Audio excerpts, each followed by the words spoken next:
नमस्कार, आप सभी का हार्दिक स्वागत है हार्दिक नायक ग्रुप में। आज हम बात करेंगे घर की मुनीम जी।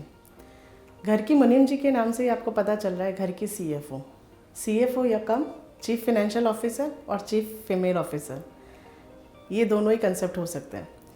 फाइनेंशियल ऑफिसर का मीनिंग क्या कि जो घर के एक औरत घर को जिस तरह से फिनेंशियली एंड इमोशनली हैंडल करती है, घर की सारी ज़रूरतों का, बच्चों की पढ़ाई से लेके बच्चों के फ्यूचर तक, पेरेंट्स की दवाई से लेके पेरेंट्स के रिटायरमेंट तक, ये सारी चीज़ों का जिस तरह से वो ध्यान रखती है वो एक फीमेल ही कर सकती है। तो उसमें इसका घर की मुनीम जी का क्या रोल रहता है, ये बहुत इम्पॉर्टेंट है। तो घर की मुनीम जी किस तरह से, अब उनका नेचर ही ऐसा होता है, बाय नेचर ही वो कॉस्ट कंट्रोल करना जानती हैं। Cost control in the sense, जहाँ उनको जो चीज़ सही रेट में, सही दाम में, सही क्वालिटी में मिलेगी वो उसी जगह जाना प्रेफर करती हैं। अब बात करेंगे हम कि हाउ डज़ इट वर्क, घर की मुनीम जी वर्क कैसे करते हैं, कि उनके पास ऐसा क्या ब्रह्मास्त्र रहता है कि वो उस तरह से घर को चला सकती है। तो सिंपली उनकी एक अपने एज़ पर ट्रेडिशनल मेथड अगर अपन जाएँ तो जो औरत पहले घर चलाते थे तो वो एक सिंपली एक डायरी मेंटेन करते थे कि उनका डेली मंथली खर्चा कितना होता है, मंथली इनकम कितनी होती है, income minus expenses is equal to savings. ये सिंपल सा फंडे पे वो लोग घर चलाते थे। तो आज की जनरेशन, आज के टाइम में हमको उसी सेविंग्स को इस तरह से वो बजट बना के हम लोग उसको फिनेंशियली डेटा के साथ हम लोग उनको बता सकते हैं कि आपकी टोटल इनकम कितनी है पूरे महीने की, आपका कहाँ कहाँ खर्चा कितना है।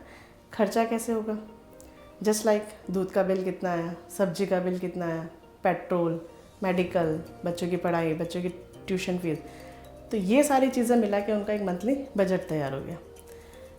उसके बाद उन्होंने एक्सपेंसेस को माइनस किया तो उनका नेट सेविंग्स बचा। अब ये सेविंग्स उनको रहता है मैं कहाँ इन्वेस्ट करूँ, कैसे रखूँ। तो generally as per traditional method ladies उस सेविंग्स को डब्बे में या कहीं ऐसी जगह, अलमारी में, क्या कबर्ड्स में कह दो आप, तो वो इस तरह से वो उस फंड को कहते हैं ना छुपा के रखते थे। लाइक यू सी के डीमोनेटाइजेशन के टाइम में जब ये चीज़ आई थी तो डीमोनेटाइजेशन में सबसे ज़्यादा फंड लेडीज़ के पास मिला था एट दैट टाइम।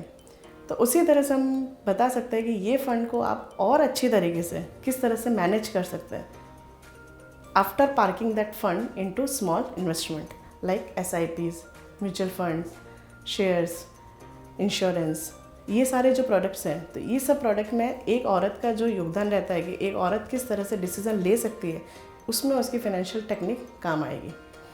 तो अब हम बात करेंगे कि ये एक फ़ंड को किस तरह से अपने को, एक औरत को कैसे पता चले कि मुझे ये चीज़ें होनी चाहिए मेरे पास। तो उसके लिए उसको पहले नीड निकालनी पड़ेगी। नीड इन द सेंस कि हेल्दी हैप्पी फैमिली, जो हमारा हार्दिक नायक ग्रुप का कंसेप्ट है, तो उसमें हम लोग सबसे पहले फैमिली को सिक्योर करते हैं। फैमिली को सिक्योर यानी कि उनका इंश्योरेंस होना चाहिए, वेल्दी यानी वेल्थ होनी चाहिए। तो वेल्थ कैसे क्रिएट होगी, like through SIP, through lump sum. तो इस तरह से हम लेडीज़ को हम अवेयर होना चाहिए कि हम ये जो हमारे पास सेविंग्स हो ही रही है, नो प्रॉब्लम, बट उस सेविंग्स को हम अभी प्रॉपरली यूटिलाइज नहीं कर रहे। लाइक हम उसको कबर्ड्स में रख देते, तो जो वो फंड्स वहाँ पे जो होना चाहिए था, पार्क जिस जगह उसका यूटिलाइजेशन होना चाहिए था, वो नहीं हो पा रहा है। तो उसको हम प्रॉपरली थ्रू SIP के थ्रू इन्वेस्ट कर सकते हैं, थ्रू लमसम कर सकते हैं। तो इस तरह से वो उस फंड को प्रॉपरली यूटिलाइज़ करके उनको खुद को भी पता नहीं चलेगा कि 10 साल तक जो उन्होंने पैसा, अगर मंथली वो 1000 रुपये भी बचाती है तो 12,000 उसके ईयरली बचे, तो 10 साल बाद उसकी खुद की सेविंग 1.5 लाख हो सकती है। तो उसको खुद को भी 10 साल बाद में रियलाइज़ होगा, ओह मैंने इतना पैसा बचा लिया क्या। तो एक अलग ही लेवल का जो कॉन्फिडेंस होता है लेडीज़ में, वो अपना आप ऑटोमेटिकली आ जाता है जब एक लेडीज़ फाइनेंशियल इंडिपेंडेंट होती है। तो ये सारी चीज़ें हम लोग उनको, हमारी कंपनी हार्दिक नायक ग्रुप, हम लोग उनको बताएंगे कि एक इसी फंड को आप किस तरह से कहाँ कहाँ यूटिलाइज़ करके इसका वेल्थ क्रिएशन कर सकते हैं फॉर योर नीड के हिसाब से, ज़रूरत के हिसाब से, वो हम आपको बताएंगे। For any query please contact us. नमस्ते।